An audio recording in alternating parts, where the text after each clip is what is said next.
दोस्तों, आज की कहानी है सासू माँ। मैं डिलीवरी के समय फ्रिज का बासी खाना नहीं खाऊंगी। दोस्तों, कहानी शुरू करने से पहले अगर आपने हमारे चैनल को सब्सक्राइब नहीं किया है तो सब्सक्राइब कर लीजिए ताकि आपके पास पहुंचे हर नया वीडियो। हमेशा जवाब देना अच्छा नहीं होता, कभी कभी चुप रह जाया करो। आरव ने सोनिका को समझाया तो सोनिका ने खुद को संयत कर लिया। वैसे भी अब के वो खुद के लिए नहीं बल्कि अपनी जेठानी सर्वदा के लिए मम्मी जी की गलत बात का विरोध कर रही थी। ये पहली बार नहीं था जब उसकी सास घर की औरतों को रात का बासी खाना खाने कह रही थी। क्योंकि सोनिका प्रेग्नेंट थी, इसलिए उसे ताजा और पौष्टिक खाने की हिदायत देते हुए खुद अपने और जेठानी वसुधा की थाली में बसा हुआ खाना परोस रही थी। आज वसुधा ने सोनिका के उकसाने पर बासी रोटी खाने से मना किया तो सास गुस्से से आग बबूला हो गई थी और ताने देते हुए कुछ वही पुरानी बात दोहरा रही थी। मर्दों को घर से बाहर जाकर मेहनत का काम करना पड़ता है, उन्हें ताजा खाना खिलाओ। हम औरतें तो घर में रहती हैं, घर के कामों में भला उतनी थकावट कहाँ होती है। तो दो एक बासी रोटी खा लोगी तो क्या फर्क पड़ जाएगा।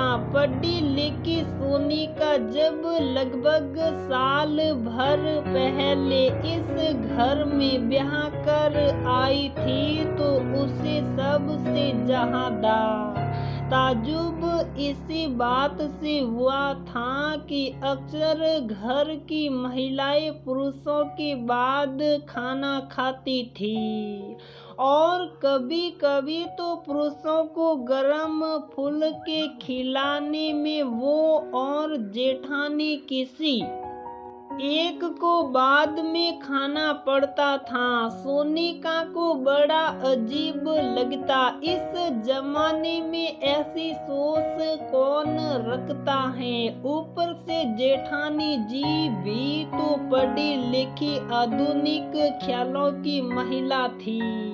वो कैसे चुप साप सास की सब गलत बात भी मान लेती थी। सोनिका ने जब शुरू में इस बात का विरोध किया तो जेठानी वसुधा ने उसे बाद में मना किया कि इस घर में ऐसा ही होता है। तो मैं अक्सर रात की बसी रोटियां सुबह उठकर जैसे ही कूड़ा वाला आने वाला होता है, मैं तुरंत रोटियां और बाकी बचा हुआ खाना लपेट कर कूड़ेदान में डाल देती हूँ। किसी को पता ही नहीं चलता। और अगर कभी माँ जान रही होती है कि रात में खाने में क्या क्या बचा है, तब उसे ना फेंक पाते ना किसी को दे पाते हैं, बस उसे हमें ही खाना होता है। पर इस तरह कूड़े में फेंकना तो खाने की बर्बादी है और दिन सड़े रात का खाना खाना हेल्थ की भी बर्बादी है। आप मम्मी जी से कुछ कहती क्यों नहीं? सोनिका ने कहा तो वसुधा के पास उसका कोई जवाब नहीं था। बस इतना ही कहा कि कुछ बातों का जवाब ना देकर चुप रहकर नजरअंदाज करना ज्यादा अच्छा रहता है। बाद में वसुधा और सोनिका ने इसका ये हल निकाला कि वो बहुत ही नाप तोल कर खाना बनाने लगी थी ताकि सुबह उन्हें ना खाना पड़े। पर कल जब लखनऊ वाले फूफा जी आए तो सासू माँ के फरमान के मुताबिक छोले पूरी और बहुत सारे पकवान बने थे। वो तो संजोग था कि फूफा जी बाहर से नॉनवेज पैक करा कर ले आए थे और फिर बहुत सारा खाना बच गया था। अगले दिन रविवार होने की वजह से घर के तीनों पुरुष और जेठानी के बच्चे भी घर में ही थे और सासू जी ने कहा कि घर के लोगों के लिए खाने में गरम गरम चावल दाल सब्जी रायता सब बना लो और हम दोनों आज से कल तक बचा हुआ फ्रिज का खाना खत्म करेगी। इतना सुनते ही सोनिका को रहा नहीं गया क्योंकि अभी 10 दिन पहले ही उसकी रिपोर्ट आई थी। वो माँ बनने वाली थी। मतलब जब तक सोनिका अकेली थी तब तक उसे बासी खाना पड़ता था। अब क्योंकि उसके अंदर एक जीव पल रहा था, माँ जी के शब्दों में उनका पोता पल रहा था, तो सासू माँ ने सोनिका को ताजा खाना खाने की हिदायत देनी शुरू कर दी थी। अलबत्ता वो खुद भी रात का बचा खाना ही खाती थी। इसलिए आज जब नहीं रहा गया तो सोनिका ने इसका विरोध करते हुए कहा कि मम्मी जी, स्त्री हो या पुरुष, बासी खाना सबके लिए नुकसानदेह होता है। अब तक मुझे भी वही खाना पड़ता था। अब मैं माँ बनने वाली हूँ तो अब मुझे पौष्टिक और ताजा खाना खाने की सलाह और इजाजत दे रही हैं। क्या मेरी खुद की कोई वैल्यू नहीं है? मम्मी जी कुछ कहती तब तक आरव बोल उठा, तुम्हारे पास तो हर बात का रेडीमेड जवाब तैयार रहता है।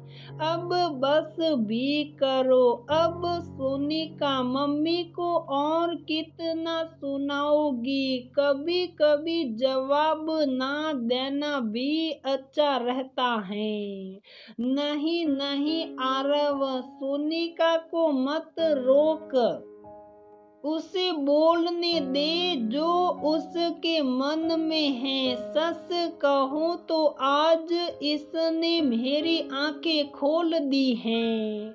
सही तो पूछ रही है, जब ये गर्भवती नहीं थी तब तो मैंने इसे बासी बसा खुसा खाने की सलाह दी।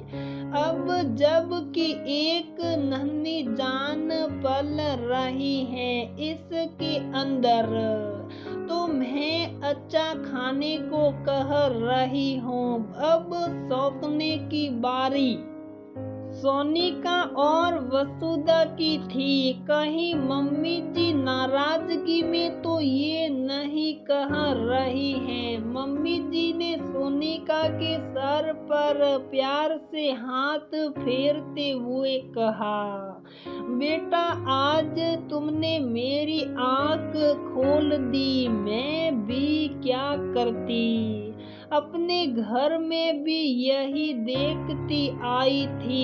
फिर ब्याह कर ससुराल आई तो यहाँ भी घर की औरतें सबसे बाद में बसा खुसा खाना ही खाती थी। वसुधा ने भी कभी इस बात का विरोध नहीं किया। बहुत अच्छा किया सोनिका ने जो ये सवाल उठाकर इसने मुझे समझा दिया कि हम स्त्रियों को भी पौष्टिक खाने की बहुत जरूरत होती है।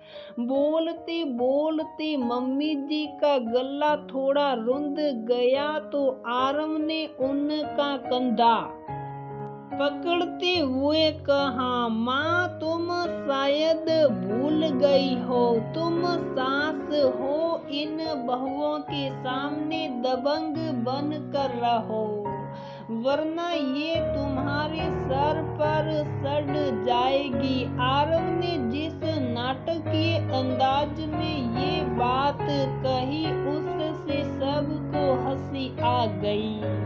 अगले दिन से जो भी खाना बचता उसे मम्मी जी खुद दूध वाले को दे आती कि वह अपनी गाय को खिला दे। इस तरह थोड़ी समझदारी और थोड़े सामंजस्य से घर सुचारू रूप से चल पड़ा।